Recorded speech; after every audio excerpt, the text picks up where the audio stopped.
നമസ്കാരം. തുച്ഛമായ തുക ലഭിക്കുന്ന പങ്കാളിത്ത പെൻഷൻ പദ്ധതി പുനർപരിശോധനയ്ക്ക് വിധേയമാക്കണമെന്ന ജീവനക്കാരുടെ മുറവിളി കൂടിക്കൊണ്ടിരിക്കെ മുഖ്യമന്ത്രിയുടെ വാഴ്ത്തുകാരൻ ചിത്രസേനന് ജോലി നൽകാൻ കാരണമായി പറയുന്ന തുച്ഛമായ പെൻഷൻ വിവരങ്ങൾ പുറത്തേക്ക് വന്നു. 21,000 രൂപയോളം പെൻഷൻ ലഭിക്കുന്ന ഇദ്ദേഹത്തിന് വിരമിക്കാൻ ഗ്രാറ്റുവിറ്റിയായി 6 ലക്ഷത്തോളം രൂപയും പെൻഷൻ കമ്മ്യൂട്ടേഷനായി 10 ലക്ഷവും ലഭിച്ചതായാണ് പുതിയ വിവരങ്ങൾ. 18,847 രൂപ പെൻഷനും നിലവിലെ ക്ഷാമാശ്വാസമായ 12% കൂട്ടുമ്പോഴാണ് ഈ പെൻഷൻ തുക. തുച്ഛമായ പെൻഷൻ കൊണ്ട് കുടുംബത്തിന് ജീവിക്കാൻ ഗതിയില്ലാത്തതിനാൽ ധനകാര്യ വകുപ്പിൽ സ്പെഷ്യൽ മെസഞ്ചറായി ജോലി വേണമെന്ന ഇദ്ദേഹത്തിന്റെ ആവശ്യം ദ്രുതഗതിയിൽ സർക്കാർ പരിഗണിക്കുകയായിരുന്നു.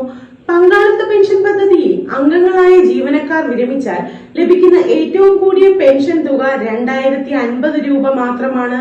റേഷൻ കാർഡ് വെള്ളയായതിനാൽ പല സർക്കാർ ആനുകൂല്യങ്ങളും ഇത്തരം ജീവനക്കാർക്ക് നിഷേധിക്കപ്പെടുകയും ചെയ്യുമ്പോഴാണ് 10,000 പെൻഷൻ വാങ്ങുന്ന ഉദ്യോഗസ്ഥന് സ്പെഷ്യൽ മെസഞ്ചറായി നിയമനം നൽകി യാത്രയ്ക്കായി കാർ അനുവദിച്ചിരിക്കുന്നത്. ഭരണകൂടത്തിന്റെ ഇഷ്ടക്കാരുടെ ഫയലുകൾക്ക് ഗതിവേഗം കൂടുതലാണെന്ന ആരോപണത്തിന് അടിവരയിടുന്നതാണ് ഈ സംഭവം.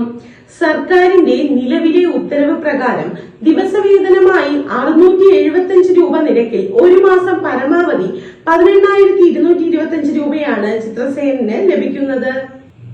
പെൻഷനും ദിവസവേതനവും ചേർത്താൽ ആകെ ഒരു മാസം 40,000 രൂപയോളം ഇദ്ദേഹത്തിന് ലഭിക്കും. ജോലിക്ക് ധനകാര്യമന്ത്രിക്ക് അപേക്ഷ നൽകിയത് 2024 ഏപ്രിൽ 25-നാണെന്നിരിക്കെ അതിനു തലേ ദിവസം തന്നെ ചിത്രസേനനെ നിയമിക്കാമെന്ന ധനകാര്യ വകുപ്പ് under secretary B Sasikumar 2024 April 24-ന് ഫയലിൽ കുറിച്ചു. ചിത്രസേനൻ ധനമന്ത്രിക്ക് അപേക്ഷ നൽകുന്നതിന് തലേ ദിവസം തന്നെ അണ്ടർ സെക്രട്ടറി ശശികുമാർ നിയമനം ഉത്തരവാക്കി. ഫയൽ രേഖപ്പെടുത്തിയത് എങ്ങനെയെന്ന ചോദ്യം ഉയരുന്നു. സെക്രട്ടേറിയറ്റിലെ വിവാദമായ അനധികൃത ആക്രിക്കടത്തിന് നേതൃത്വം നൽകിയ ഭരണാനുകൂല സംഘടനാ നേതാവുമായുള്ള അടുത്ത ബന്ധമാണ് ദ്രുതഗതിയിലുള്ള നിയമനത്തിന് കളമൊരുക്കിയതെന്ന ആക്ഷേപവും ഉയരുന്നുണ്ട്. താൽക്കാലിക നിയമനം നടത്തുന്നതിനുള്ള നടപടിക്രമങ്ങൾ പാലിക്കാതെയാണ് നിയമനം നൽകിയതെന്നും ജീവനക്കാർക്കിടയിൽ സംസാരമുണ്ട്. ഫയലിൽ എവിടെയും ഇല്ലാതിരുന്ന ഒരാളെ അണ്ടർ സെക്രട്ടറി ലിസ്റ്റിൽ തിരികെ കയറ്റിയതാണെന്ന് ഭരണസിരാ കേന്ദ്രത്തിൽ നടക്കുന്ന അനധികൃത നിയമനങ്ങളിൽ ഒടുവിലത്തേതാണിതെന്നും സൂചിപ്പിക്കുന്നു.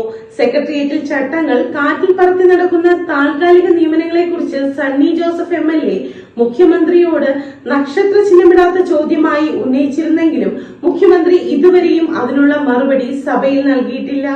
2013 ഏപ്രിൽ 1-നാണ് പങ്കാളിത്ത പെൻഷൻ നടപ്പിലാക്കിയത്. 2018 നവംബർ 7-ന് പുനർപരിശോധനാ സമിതിയെ നിയമിച്ചു. ഒച്ചിരിയും വേഗത്തിലായിരുന്നു സമിതിയുടെ പ്രവർത്തനം. ഒടുവിൽ 2021 ഏപ്രിൽ 30-ന് ഫയൽ സമർപ്പിച്ചു റിപ്പോർട്ട് നൽകി. റിപ്പോർട്ട് കിട്ടിയാൽ ഉടൻ നടപടിയെടുക്കുമെന്ന് ഇടത് പ്രകടന പത്രികയിൽ പറഞ്ഞിരുന്നു. നാളിതുവരെ ഒരു തീരുമാനവും എടുത്തിട്ടില്ല. കേരളത്തിൽ 3000-ഓളം പങ്കാളിത്ത പെൻഷൻകാർ വിരമിച്ചിട്ടുണ്ട്.